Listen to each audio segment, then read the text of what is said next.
बिस्मिल्लाहिर्रहमानिर्रहीम, अस्सलाम वालेकुम। मैं हूं ईसा नकवी। पाकिस्तान में सियासी महाज, पाकिस्तान में अंदरूनी सियासत का माहौल खासा गर्म है। वज़ीर-ए-आज़म इमरान खान ने एक स्पीच की है और उसके हवाले से मेरा ख़्याल है कि सदीक़ जान और अदील बड़ाइच अपनी वीडियो में उसका तज़किरा करेंगे। लंदन से बयानात का सिलसिला भी जारी है। साबिक़ वज़ीर-ए-आज़म नवाज़ शरीफ, उनके बयानात और ख़ास तौर पर एक वीडियो बड़ी वायरल चल रही है कि जिसमें उनसे सवाल किया गया कि उनकी पार्टी जो है उसने वोट दिया था army chief general Qamar Javed Bajwa की एक्सटेंशन के हवाले से, तो क्या उनको इसके ऊपर शर्मिंदगी है। उस सवाल का जवाब उन्होंने क्या दिया, बहुत सारे लोग देख रहे हैं कि वो सवाल क्या था, सवाल गंदम जवाब चना, उसके ऊपर जो है उस तरीके से बात चली थी। लेकिन मैं इस वीडियो में बात करूंगा कि आलमी महाज पर पाकिस्तान से आज वैसे तो क्योंकि आज वीकली ब्रीफिंग थी, यूजुअली जुमेरात को होती है लेकिन जुमे के रोज़ हुई दफ्तर ख़ारजा में जो ब्रीफिंग होती है। और उसके अलावा पाकिस्तान के वज़ीर ख़ारजा शाह महमूद कुरैशी ने नॉन अलाइड मूवमेंट जो है गैर वाबस्ता ममालिक की तंजीम, उसके मिनिस्ट्रियल मीटिंग में पाकिस्तान की तरफ से शिरकत की। इसमें दो अहम चीज़ें हुई हैं। एक, आज़रबाईजान के हवाले से पाकिस्तान ने अपना मौक़िफ़ का इयादा किया है। किस फोरम को इस्तेमाल किया, पाकिस्तान के वज़ीर ख़ारजा ने क्या बात की, बड़ा बयान दिया, उसके हवाले से मैं आपको बताऊँगा। और साथ ही पाकिस्तान के दफ्तर ख़ारजा ने भारतीय एयर चीफ़ को बहुत ही जैसे कहते हैं कि शट कॉल दी है। और बयान जो है वो उसके हवाले से मैं तज़किरा कर चुका हूँ कि RKS बहादुरिया उन्होंने एक प्रेस कॉन्फ्रेंस की थी 2 रोज़ पहले, और उस प्रेस कॉन्फ्रेंस में 8 अक्टूबर को जो उनके फ़िज़ाइया का एयरफोर्स डे मनाया जाता है उसके हवाले से बेसिकली वो प्रेस कॉन्फ्रेंस थी। लेकिन उसमें बयान देते हुए उन्होंने 3 से 4 पॉइंट्स ऐसे थे जहाँ पर, जिसको कहते हैं कि जब आप डिप्लोमेटिकली जब किसी और मुल्क के बारे में बात कर रहे होते हैं तो they cross the red line. उन्होंने बात की, उन्होंने कहा कि इंडिया जो है वो is prepared for a 2 front war. Back वक्त पाकिस्तान और चीन के साथ लड़ाई जो है वो करने की सलाहियत रखता है भारत, और भारत तैयारी कर रहा है कि बैक वक्त अगर लड़ाई हो चीन के साथ और पाकिस्तान के साथ तो दोनों को किस तरीके से जवाब दिया जाएगा। बाकायदा ये बयान उस वक्त दिया गया कि जिस वक्त 5 के 5 राफेल तैयारे या रफ़ाल तैयारे फ्रांस से आने के बाद वो स्टेशन कर दिए गए हैं लद्दाख के करीब, ले में जो लैंडिंग स्ट्रिप है वहाँ पर, जो एयर बेस है वहाँ पर, और उनकी बाकायदा जो सॉर्टीज़ हैं और उनकी फ़्लाइट्स वो रेगुलरली चल रही हैं। और एरियल एक्टिविटी बहुत ज़्यादा है। ऑन ग्राउंड तो हम सिचुएशन डिस्कस करते रहते हैं कि लद्दाख में, ईस्टर्न लद्दाख में जो लाइन ऑफ एक्चुअल कंट्रोल है वहाँ पर पाकिस्तान जो चीन और भारतीय अफवाज हैं वो आईबॉल टू आईबॉल अभी तक मौजूद हैं।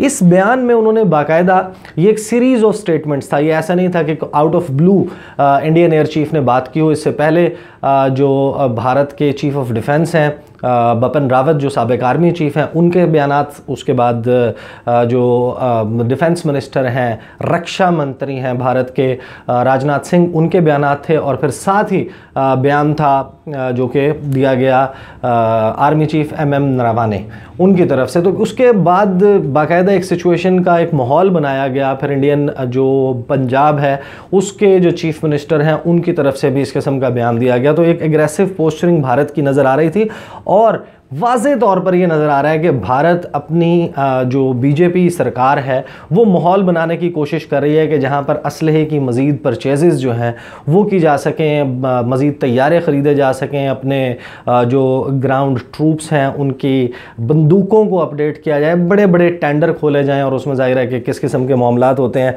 इंडिया के हवाले से उसके ऊपर रिपोर्टिंग होती रहती है। अब ये बयान जिस वक्त आया उसके ऊपर पाकिस्तान ने बहुत स्ट्रांगली रिएक्ट किया और बाकायदा शट अप कॉल दी है RKS बहादुरिया को, और उनको उनका आईना दिखाया गया है। उनको बताया गया पाकिस्तान की तरफ से कि भारत की जो डिफेंस कैपेबिलिटीज़ हैं, I will read that statement out कि भारत के एयर चीफ के ऊपर क्या बयान दिया। और उसके बाद लद्दाख के ऊपर पाकिस्तान ने अपनी प्रिंसिपल्ड पोजीशन ही को रिपीट किया, लेकिन इसका टाइमिंग बहुत ज़्यादा मैटर कर रही है because it coincides with the fact कि जो एक आर्म्ड कॉन्फ्लिक्ट जिसे कहते हैं कि जो कि जून में आर्म्ड कॉन्फ्लिक्ट, जून की 15-16 की दरमियानी शब तक आर्म्ड कॉन्फ्लिक्ट थी, अस्करी लड़ाई थी, जिसमें भारत और चीन की अफवाज जो हैं वो 3 से 4 मरतबा गुत्थम गुत्था हुए। उसके बाद से ये ज़्यादा सफारती जंग बन चुकी है अस्करी के बजाय, और उसमें हम मुख्तलिफ डेवलपमेंट्स जो हैं उनके ऊपर बात कर चुके हैं कि जो नेपाल का मामला है, बांग्लादेश का मामला है, पाकिस्तान के हवाले से, और अब रिसेंटली जो मैंने लास्ट वीडियो की थी उसमें मैंने म्यांमार का तस्करा किया था कि वहाँ पर किस तरीके से एक और महाज ढूंढा है चीन और भारत ने। लेकिन अब जो है वो इस सारे मामले के ऊपर कुछ ऐसी वीडियोस सर्कुलेट कर रही हैं। बीबीसी ने इसके हवाले से एक बड़ी तफसील के साथ स्टोरी की है कि जिसमें उन्होंने बताया कि इंडियन मीडिया में एक स्टोरी सर्कुलेट हुई और यहाँ तक कि उनके मेन स्ट्रीम मीडिया ने, जी न्यूज़ ने और दीगर टीवी चैनल्स ने उनके वो चलाई। उसमें चंद चीनी फ़ौजी जो हैं उनके इमेजेस आपको नज़र आएंगे जो कि रो रहे हैं, और उस पर क्लेम ये किया जी न्यूज़ ने कि चीनी फ़ौजी जो हैं उनको क्योंकि बॉर्डर के ऊपर भारत के ख़िलाफ़ तैनात करने की बात की जा रही है, तो भारतीय फ़ौजी तो और सूरमा तो बहुत ज़्यादा क्योंकि ड्रोने फ़ौजी हैं तो उनके डर से चीनी फ़ौजी रो रहे हैं। और फिर उसके बाद जब आप उसका सर्च करते हैं और आप उसको उसकी तफसील चेक करते हैं तो बीबीसी ने बताया कि ये दरअसल वीडियो जो है वो पुरानी वीडियो है, इस कॉन्फ्लिक्ट के शुरू होने से पहले की है। और उस वीडियो का ओरिजिन ये है कि नए रिक्रूट्स वो जब अपने वालदैन से, जब उनके लास्ट यानी कि अपनी अपॉइंटमेंट, फर्स्ट अपॉइंटमेंट से पहले जब उनके पेरेंट्स के साथ लास्ट मीटिंग हो रही थी, तो उसके बाद वो एक फ़ौजी था जो उस वीडियो में रोता हुआ नज़र आ रहा है। इसी तरीके से कुछ क्लेम्स उन लाउड स्पीकर्स के हवाले से चल रहे हैं कि ये जो चीन के, मैं उसके हवाले से वीडियो भी कर चुका हूँ कि चीन ने जो है बॉर्डर के ऊपर लगाए हैं लाउड स्पीकर और उसके ऊपर पंजाबी म्यूज़िक चलाया जा रहा है। तो उसमें एक पुरानी वीडियो उठाई जिसमें भारतीय फ़ौजी आपको रक्स करते हुए नज़र आ रहे हैं। उसके हवाले से क्लेम किया गया कि इन चीनी गानों के ऊपर, चीनी जो पंजाबी गाने लगा रहे हैं उसके ऊपर भारतीय फ़ौज जो है वो नाच रही है। अब क्या जवाब दिया जी, मैं आपको बताता हूँ। पाकिस्तान के दफ्तर ख़ारजा के तर्जुमान जाहिद हफीज़ चौधरी ने आज स्टेटमेंट दी और स्टेटमेंट में उन्होंने कहा कि Let me also respond to the Indian Air Force Chief's recent irresponsible statement regarding India being ready for a two-front war with China and Pakistan. Such provocative statements are a true reflection of RSS BJP mindset, a dangerous mix of extremist ideology and hegemonic designs. It is ironic that certain senior Indian political and military leaders continue to make a career out of issuing provocative statements against Pakistan at the cost of putting regional peace and security as well as India's own security at risk. Now this is serious. Pakistan ने ये कहा है कि India में नरेंद्र मोदी से लेकर नीचे उनकी जो बेसिकली सिक्योरिटी ऑपरेटर्स है जो उसको हेड कर रहे हैं, उसमें जो लोग हैं वो अपनी नौकरियां पक्की करते हैं पाकिस्तान और चीन के ख़िलाफ़ बयान दे के। उनकी जो करियर्स हैं वो बाकायदा सिर्फ़ और सिर्फ एंटी पाकिस्तान स्टेटमेंट्स के ऊपर बेस करते हैं। कौन कितना रिटोरिक, किसका कितना ज़्यादा है, कौन कितना ज़्यादा पाकिस्तान के ख़िलाफ़ बड़ा बयान दे सकता है या चीन के ख़िलाफ़ बड़ा बयान दे सकता है, इस बुनियाद के ऊपर वहाँ पर सियासत भी चल रही है, इसी बुनियाद पे वहाँ पर नौकरियाँ भी चल रही हैं। While making such the Indian air force chief must not forget India's defence limitations, कि उनको एहसास होना चाहिए कि भारत की डिफेंस लिमिटेशंस क्या हैं। So embarrassingly exposed to the world, first during its misadventure in Balakot and more recently in Ladakh. ये कहा पाकिस्तान ने कि भारत का जो डिफेंस लिमिटेशंस हैं वो एक्सपोज हुई हैं, भारत की जो डिफेंस कैपेबिलिटीज़ हैं वो एक्सपोज हुई हैं। बालाकोट का आपको याद होगा 2019 फरवरी में भारत ने जिस पुलवामा इंसिडेंट हुआ उसके बाद उसके प्रीटेक्स्ट के ऊपर पाकिस्तान के ऊपर एक हमले का कहा कि हमने सर्जिकल स्ट्राइक की है, यहाँ पर हमने फ़ौजी तैयारे भेजे हैं और टेररिस्ट का कैंप तबाह किया, जिसमें भारतीय मीडिया के जो इनिशियल क्लेम थे वो 500 से 700 के 500 से 700 लोग मारे गए हैं। और आखिर में खुला ये कि एक कौवा मरा था, 2 दरख्त तबाह हुए थे और ज़मीन में एक गड्ढा पड़ा था जो वहाँ पर बारूदी मवाद गिराया गया था। फिर उसके जवाब में पाकिस्तान ने क्या किया, 27 फरवरी को पाकिस्तानी, यानी कि I will not go into the details, but Abhinandan चाय की episode tea was fantastic, everybody knows about that. This happened and now more recently in Ladakh. Ladakh में जिस तरीके से भारत ने सरेंडर किया है अपना एरिया, अपना जो सरेंडर मोदी का खिताब भारतीय वज़ीर आज़म को मिला है।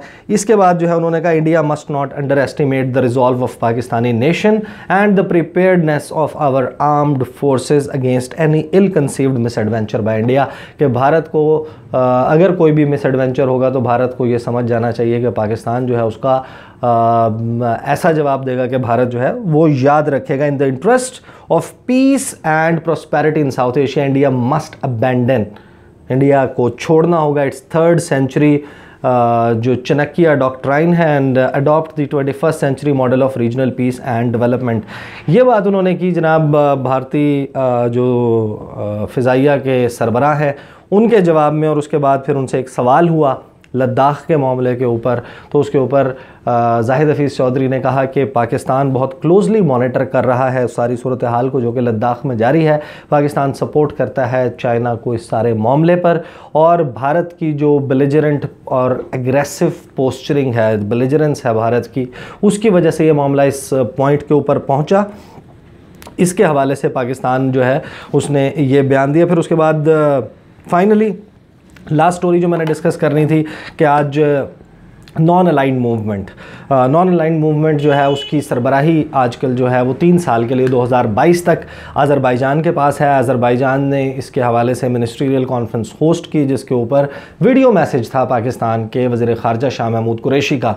अब होना तो ये चाहिए था कि ज़ाहिर है कि इसका जो एजेंडा था वो कोविड-19 और उसके हवाले से था, लेकिन पाकिस्तान यूटिलाइज्ड द अपॉर्चुनिटी और पाकिस्तान ने इस सारे मामले पे अज़रबैजान का जो मौक़िफ़ है आर्मीनिया के अगेंस्ट और नगोर्नो काराबाख का नाम लेकर पाकिस्तान ने साइड किया है, रीइटरेट किया अपने मौक़िफ़ को। और 120 ममालिक की ये तंजीम है, यूनाइटेड नेशंस के बाद सबसे बड़ा दुनिया का अगर कोई सेट ऑफ कंट्रीज़ का कोई फोरम है वो है नैम, नॉन अलाइंड मूवमेंट। और ये वो गैर वाबस्ता ममालिक हैं जो कोल्ड वॉर के ज़माने से 120 वो ममालिक जिन्होंने ना तो अपना अलायंस रशिया के साथ या उस वक्त के USSR के साथ बनाया, ना ही उनका अलायंस अमेरिका के साथ था। और इस कोल्ड वॉर में जो न्यूट्रल रहे उन 120 ममालिक की, गैर वाबस्ता ममालिक की तहरीक, उस तंजीम का आर्मीनिया जो है वो उसका मेंबर नहीं है। आर्मीनिया जो है उसकी ऑब्जर्वर स्टेट है और एज एन ऑब्जर्वर